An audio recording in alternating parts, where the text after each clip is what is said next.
The Our Planet series launched on Netflix in April 2019. In just the first month, it was watched in over 25 million homes around the world, and is already Netflix's most successful documentary series ever produced.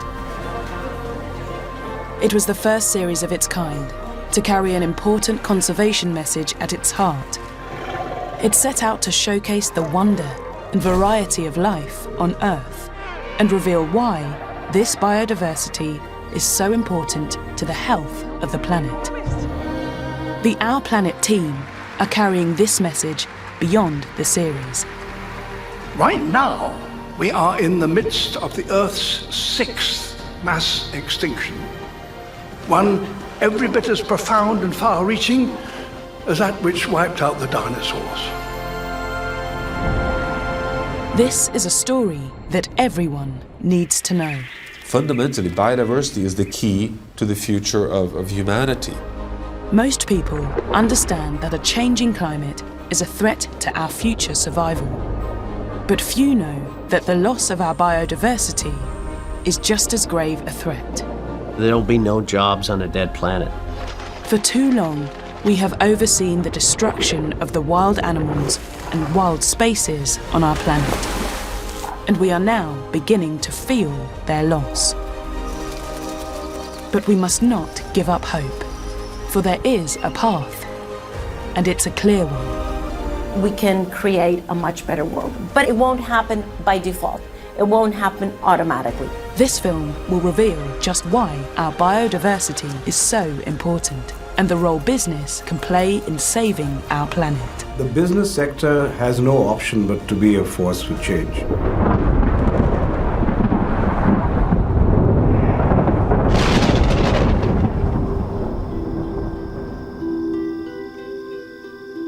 Earth, as far as we know, is unique in its capacity for life.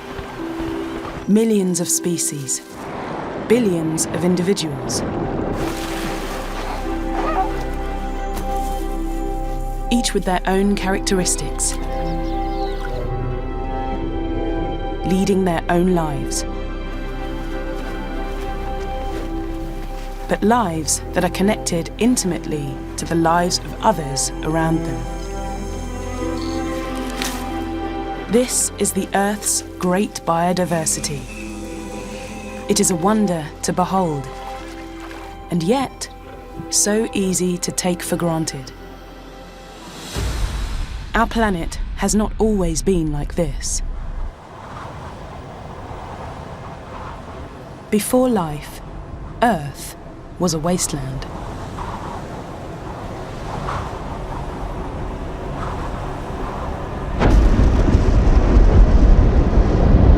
Its climate was chaotic and wildly unstable.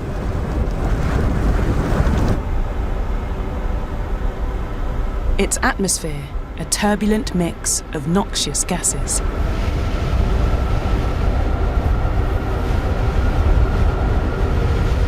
And its oceans and lands poisoned.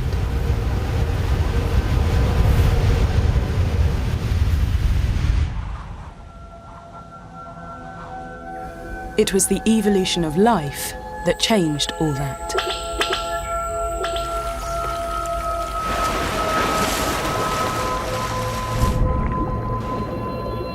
Life has undoubtedly served to create more and more comfortable conditions for life itself on this planet, creating the soils on the planet, creating a stable atmosphere, and creating better conditions for successor species. The more diverse and complex life on Earth became, the more it was able to capitalize on the growing opportunities that arose. The more productive the living world grew.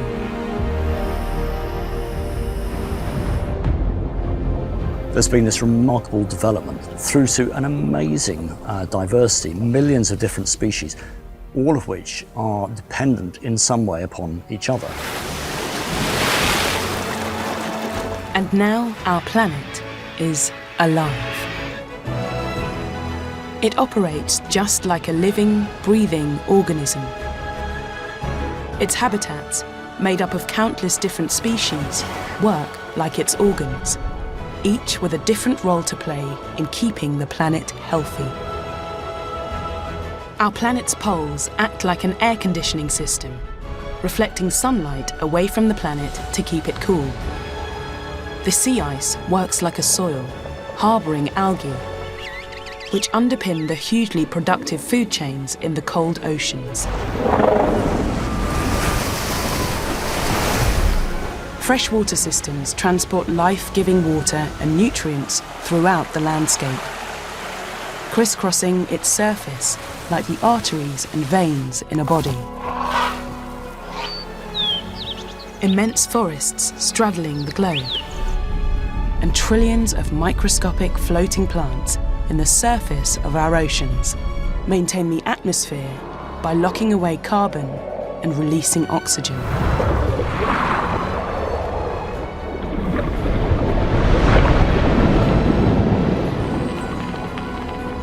Coastal mangroves and coral reefs act like breakwaters, protecting the lands behind from the eroding waves and creating the perfect nurseries for juvenile fish. And jungles pile plant upon plant to capture as much of the sun's energy as possible. The water and oxygen produced in this process reach far beyond the forests. For any one of these biomes to work, the plants, animals, fungi, and microbes within them must all play their part.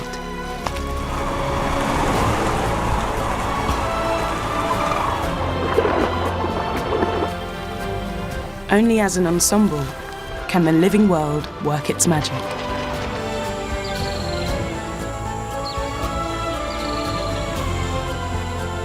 Biodiversity equals stability.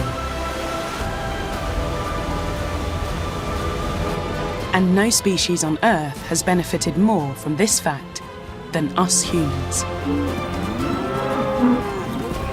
It's no accident that we have risen to dominate the planet in the last 12,000 years, a geological age we call the Holocene.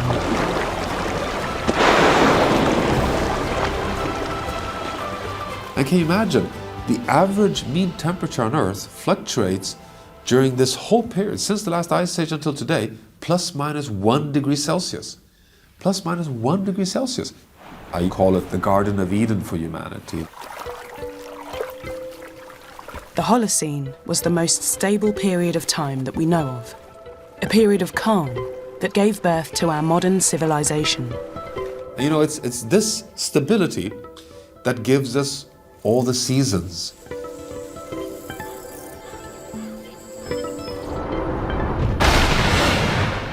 You know, we started to realize, hey, look here, it seems like it starts raining every year at the same time in May on the savannah. And it rains roughly 20, 21, 22 times until it ends in October, now going into a dry season. And it does so every year. The monsoon just harmoniously comes back and leaves, come back and leaves. In the temperate zone, you see that temperatures exceed 15 degrees Celsius just at that point in spring, and then it goes on, and then suddenly at the solstice in October, the temperatures go down. And this has given us our cropping seasons, our 90-day plus season from planting to harvest. And we know now that it was the invention of agriculture which took us on the journey towards the modern civilizations as we know it.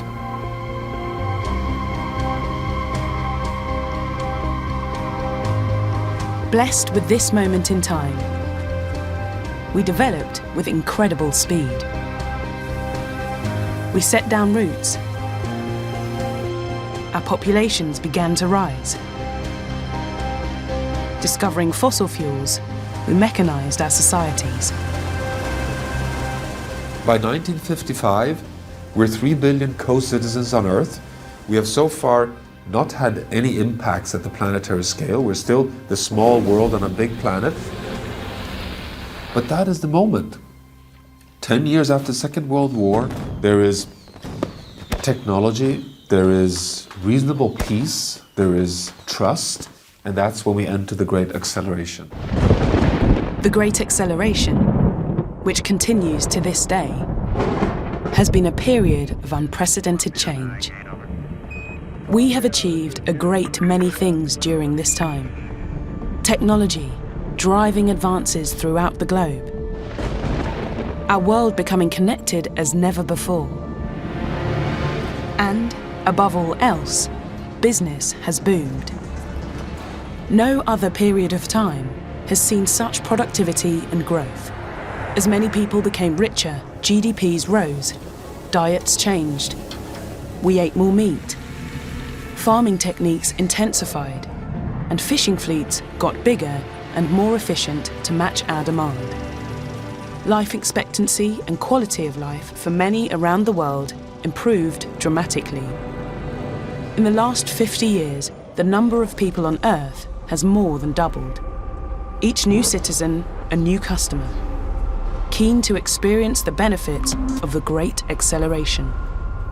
Just over the past 50 years, we have embarked on an exponential rise of unsustainable exploitation of resources, unsustainable pressures on the planet, which has now reached such magnitude that science concludes that we have become our own geological epoch. Welcome to the Anthropocene, the age of humans. We are now the dominant force of change on the planet. 3/4 of the land surface and 2/3 of the ocean are impacted by our activities. Our poles are losing their ice. In the summer, there is 40% less Arctic sea ice cover than there was in 1980. Many of the world's great rivers and lakes are drying up. Lake Chad. 50 years ago, it was 25,000 kilometers square of water.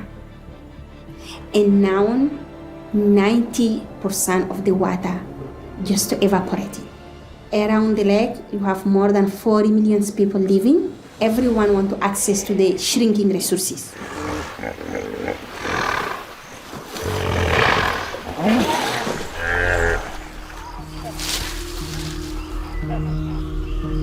Almost half of our planet's forests have been felled for their timber and to make space for ourselves and our livestock. About 60% of global deforestation, tropical forests of the planet, is to produce beef. About 30% is to produce crops, mostly soy in Latin America, and in Southeast Asia, palm oil. Mangroves full of colour and life are being cleared to make way for shrimp farms and beach resorts.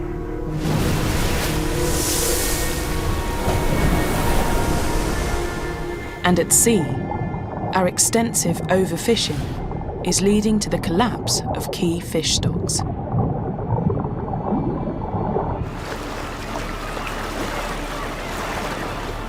We have already lost 90% of large oceanic predators like tuna, sharks, and swordfish. The cod stocks crashed back home in Newfoundland, where I was from, and thousands of people thrown out of work, boats beached, canneries emptied. And what was interesting was that you can build up an economy and culture for hundreds of years, and it can be wiped out overnight unless we protect our environment, protect our ecosystems. And that was the real wake-up call. And I think that's where I began to understand that there'll be no jobs on a dead planet. We have replaced the wild with the domestic.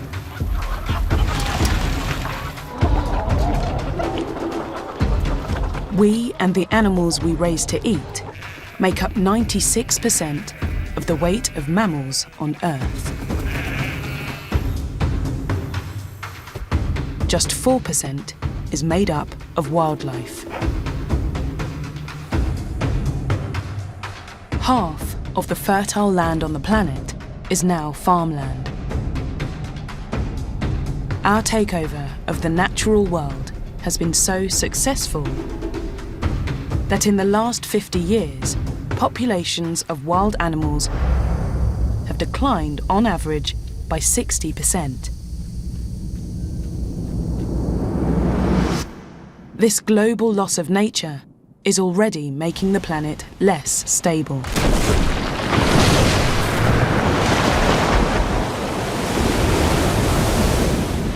We are today the first generation to know for certain that we're putting the whole planet at risk. Can you imagine? The maximum temperature variability over the whole Holocene is plus minus 1 degree Celsius. We are above that already today. As the planet warms, weather systems are becoming less predictable. Deadly storms, fires, and floods are all becoming more frequent and more severe.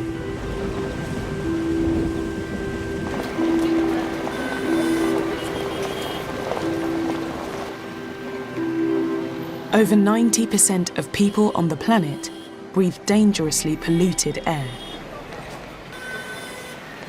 I have just become a grandfather. I have a 1-year-old grandson. He is in Mumbai right now as we speak, and I worry, like all grandparents do, and I worry about the pollution in Mumbai. I wake up every morning wondering, is something damaging his lungs? There is a sense of urgency in India which I think is going to spur action and innovation. It's about staying alive. It's only as we have started to lose things that we have begun to realize the true value of nature. As Earth's biodiversity drops, things we have taken for granted start to disappear. Clean air and water, the food we eat, the soil it grows in, a benign climate, productive seas. A healthy world provides us and our businesses with all of these for free. But if we were to place a value on them, the services that biodiversity provides for us are estimated to be worth twice as much as the entire globe's GDP. The destruction of our natural world is already costing us trillions of dollars every year. Suddenly, the costs of the age of humans are outweighing the benefits. We are at risk of entering a danger zone where we could trigger irreversible and self-amplifying change which could push the whole planet ultimately away from the desired equilibrium. We are at risk of destabilizing the whole planet. If we continue with business as usual, scientists predict that a baby born today could barely be in her 20s by the time the soils of the frozen north thaw,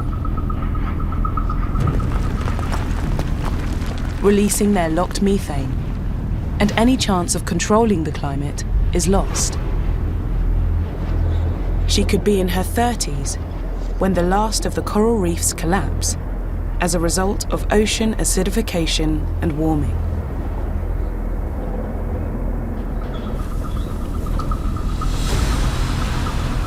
By the time she is 60, overuse of fertilizers and pesticides could have killed off soil microorganisms and pollinating insects. There would be no more fertile soil. The weather becomes increasingly unpredictable, leading to a global food crisis. Supply chains in multiple sectors may have broken down. As she reaches her 80s, our planet could be 4 degrees warmer. She may have lived through the extinction of countless species. Large parts of the Earth may be uninhabitable. And global peace, an impossibility. The cost of dealing with this future, if even possible, is estimated to be over $550 trillion, almost double the entire wealth in the world today.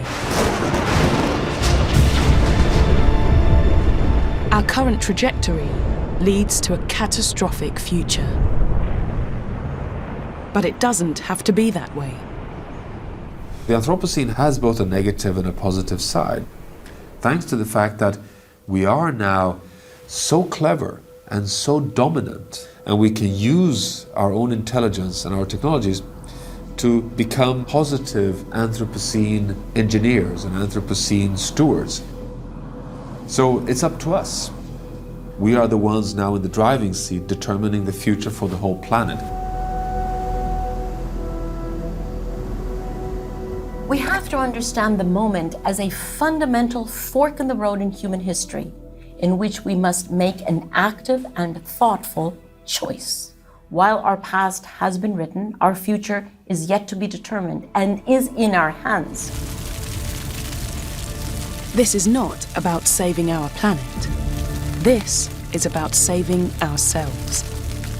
We are the chief beneficiaries of our biodiverse, stable home. Our civilization won't work without it. To change this situation will require action on an industrial scale and at an unparalleled speed. We have just 10 years to drastically alter our path before it will be too late to avoid catastrophic changes to our planet. It's about understanding that this is critical. We have to increase our forest cover. We have to restore degraded soils. We have to clean up our rivers and our oceans. We just have to. It's not about, wouldn't it be nice? No, it is an absolute imperative. We need revolutionary speed, right? We need a green revolution, and it needs to happen at the scale and at the speed of the digital and internet and mobile revolution. And what drove the speed and scale of these revolutions? Business. The same force that powered the last period of global change can also power the next. If we can reimagine business as usual and make it fit for our planet, a finite world that works best the wilder it is, we will be in with a chance. Every company needs to turn the lens on itself and ask, how are we designed? And how does the way we're designed shape what we can and can't do, who we can and can't be in the world? The broad strategy for this new business as usual is clear. We just have to make sure that everything we do, we can do forever. This means all of us must ensure our investments and supply chains strive to achieve 5 universal goals. We must transition from fossil fuels. Successful businesses will embrace the clean technologies that now exist to replace them. Are we going to run out of wind and sunshine in Texas before we run out of fossil fuels? I'm betting on wind and solar. First and foremost, I'm a businessman, and the original decision was it was a business decision. How can we have cost certainty over the long term and mitigate price volatility? Wind and solar won out. Renewable energy already accounts for 1/3 of global power. The faster we can complete the transition, the better our long-term gains.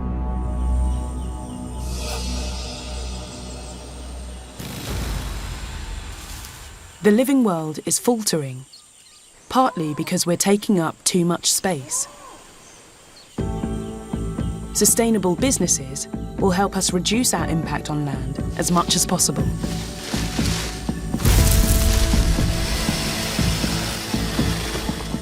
Logging and managing forests selectively. Employing new technologies to produce as much as possible from as little as possible. Growing crops on already deforested land. All of this will help to reduce the amount of space we take up, When my father to bought this property 15 years ago, he cut the forest. I started to planting the first trees. We planting the first citrus, the first bananas, and I started to introduce life again in the ecosystem. Today, we don't need to cut down more forests. We have enough land in this planet for production for everybody.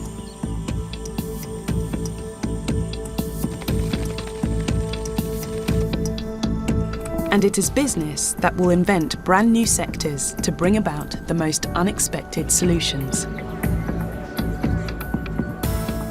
We're trying to build a world where in 10 years or 15 years from now, the majority of the meat and the majority of the eggs produced on this planet didn't require an animal, didn't require all this land, didn't require all this water, and we can enjoy it just the same. New ideas and land management strategies will help us protect our biodiversity and feed more people with less land.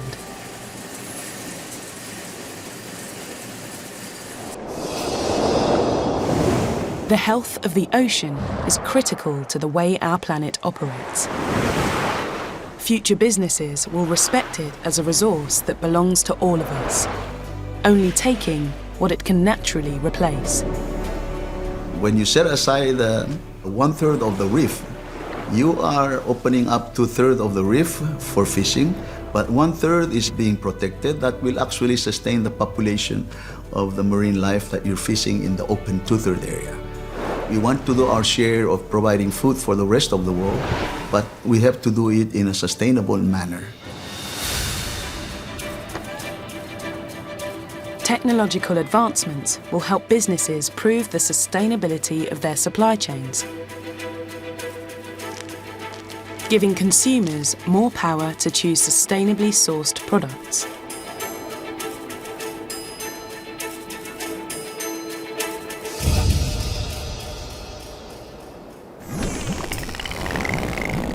We live on a finite world, yet we don't act like it. Next-generation businesses will design their product lines to fit within circular economies. We need to create industries that don't use things up, but use them again and again and again. Waste from one process becomes food for the next. There's no such thing as waste, actually. Waste is just a resource in the wrong place. That's even true for carbon dioxide. It's true for plastics. It's true for everything that we think we're throwing away. There is no away. And so we need to create economies that actually have infrastructure that enable that circular design.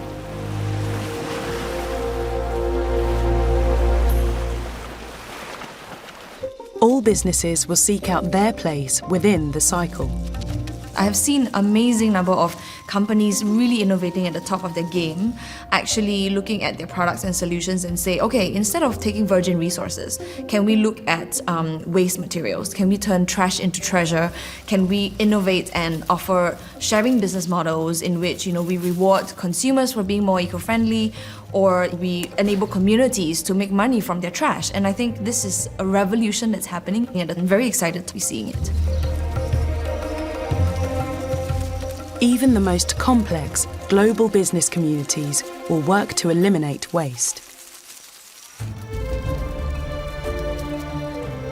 We asked all of our suppliers to tell us exactly which material was in their packaging. And we said, by the end of 2019, we want to take no material into our business that's not recyclable. Can you manage that? If we do set a standard, actually most of our suppliers will want to come with us. We can do that. But as responsible business, why wouldn't we?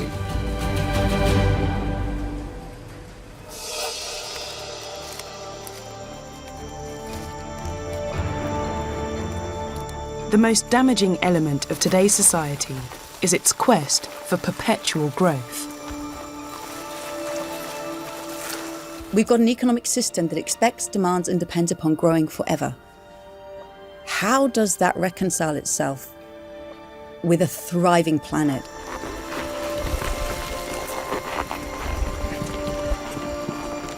Growth for growth's sake will have to lose its attraction.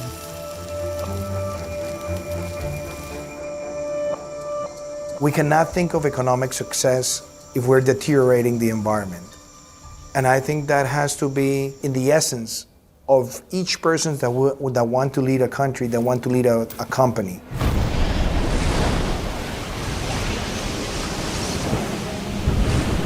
The new sustainable economy will readdress this. We need to create economies that allow us to thrive whether or not they grow. But something can thrive without getting bigger. It's just thrumming, alive, creating, regenerating, doing well, and it looks great to us, and we feel the energy in that. Our reinvented model for business as usual will ultimately begin to mimic nature, adapting to thrive within the finite world about it. Indeed, there is no alternative. We have come here to let you know that change is coming, whether you like it or not. And the signs are that the next generation of customers, employees, and CEOs already knows this. This is our last chance to act before the world as we know it collapses. I think there's a huge change in the way millennials think about business. If you ask any other generation, what is the purpose of business? They'll say, what color is the sky? The purpose of business is to make money, of course. If you ask millennials that question, 47% said some version of the purpose of business is to improve society and protect the environment. This is a fundamental sea change in the way an entire generation thinks about business. It's going to mean if you want to attract the top talent and retain them, if you want to win over millennial customers and attract the $30 trillion of capital that's currently being given to millennials by the baby boomer generation, you're going to have a narrative around how your products are sustainable and healthy. You're going to have an impact story as well. Sustainability is now the only business plan, which means sustainability is now a business imperative. So the vital thing the business community needs to do is come together to encourage politicians to set the global frameworks that will accelerate progress to a sustainable world. If we have political leaders that are investing in renewable technologies, that are investing in sustainable technologies, that are promoting products that are both good for the populace, that people will love, and that will prevent this climate crisis, then we'll get there even faster. We humans are the greatest problem solvers the world has ever known. We will solve this problem too. I committed on behalf of my 225,000 colleagues that by the year 2040, the entire Mahindra group of companies would be carbon neutral. For both palm oil and soy, we have sustainable sources for 100% of what we sell within the UK and in Central Europe, and about 40% in our Asia business. So we have a commitment to get to 100% in total. Our generation, we want to abolish the use of fossil fuels, and that gives me a lot of hope because it is possible.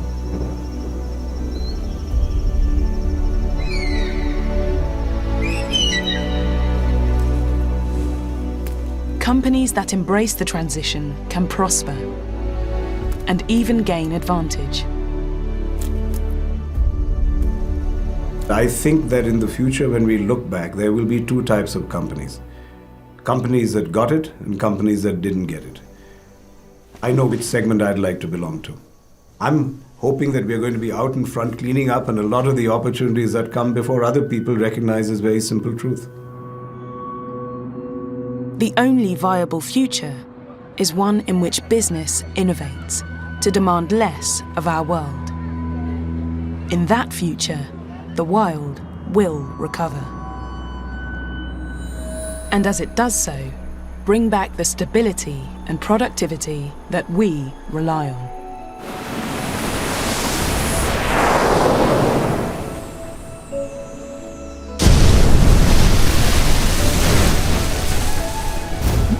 Since commercial whaling was banned just over 30 years ago, some species have recovered from all-time global lows to numbers not seen in hundreds of years.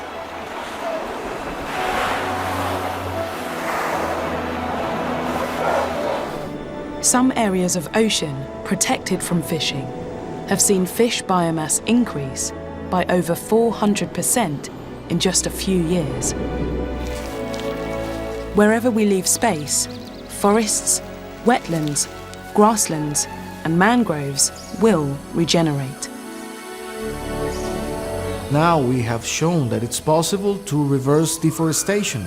We have done that in the last decades. We reached 20% of our coverage with forests, and we managed to increase that to 50% currently.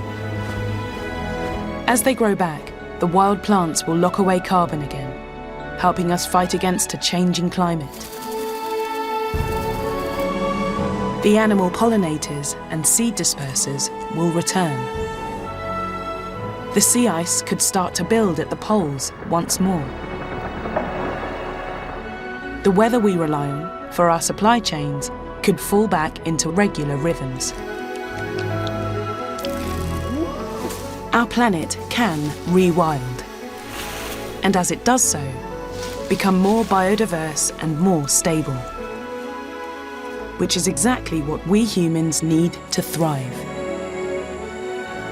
We can restore the balance of nature, fix the relationship between our planet and our business, and change the way we live on our planet for the better, forever.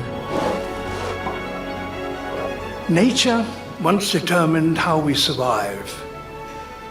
Now we determine how nature survives.